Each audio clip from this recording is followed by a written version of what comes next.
Hello guys, welcome back to our YouTube channel easy learning hacks. So आज का हमारा topic है why should people decide. So let's begin. Parliament लोगों के ideas को express करती है। अब क्वेश्चन है, लोगों के आइडियाज़ को एक्सप्रेस कराना क्यों है? लोग क्यों डिसाइड करें पार्लियामेंट में कौन जाएगा और कौन नहीं? India national movement. इंडिया को आज़ाद करने के लिए हमने बहुत स्ट्रगल किया है। किस फॉर्म में स्ट्रगल किया है? इंडियन नेशनल मूवमेंट के फॉर्म में। Learning from past experiences and inspiration with ideas such as freedom, equality and participation in decision making. हमने अपने पास्ट एक्सपीरियंस से सीखा है और कुछ आइडियाज़ से हम इंस्पायर हुए हैं।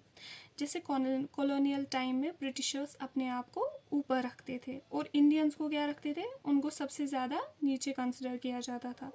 तो उस सब से हमने इक्वालिटी के आइडिया को सीखा। ठीक है, उस टाइम पे आज़ादी नहीं थी कुछ भी करने की, बहुत स्ट्रिक्टनेस करते थे ब्रिटिशर्स। ठीक है, तो हमने फ्रीडम के आइडिया को समझा, हमने फ्रीडम के आइडिया को टेस्ट करा।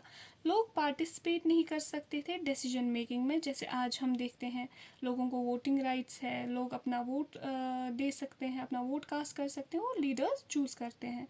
पहले ऐसा कुछ नहीं था, लोगों को बिल्कुल इंक्लूड नहीं किया जाता था डिसीजन मेकिंग में। ईस्ट इंडिया कंपनी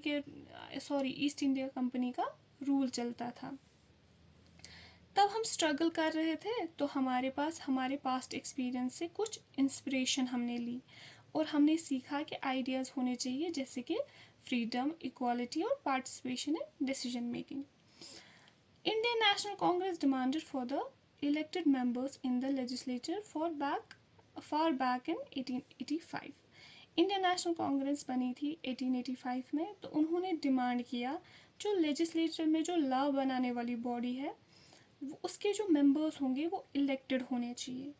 ठीक, जो लॉ बनाने वाली बॉडी थी उसके मेंबर्स जो लॉ बना रहे थे वो नॉन इलेक्टेड भी हुआ करते थे उस टाइम पे। तो इंडियन नेशनल कांग्रेस का डिमांड था कि वो बॉडी इलेक्टेड होनी चाहिए, इलेक्टेड पर्सन्स लॉ बनाने चाहिए। ठीक है, तो ये डिमांड काफ़ी टाइम तक टाला गया। ऑब्वियसली हम तो डिमांड लेके जाते और वो एक्सेप्ट करते, ऐसा तो होना था नहीं।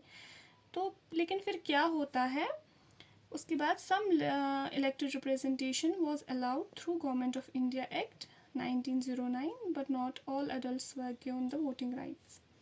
कॉन्टिन्यूअस डिमांड और प्रेशर के बाद कुछ इलेक्टेड रिप्रेजेंटेटिव्स को अलाउ किया था, किसके through? Government of India act 1909 के थ्रू।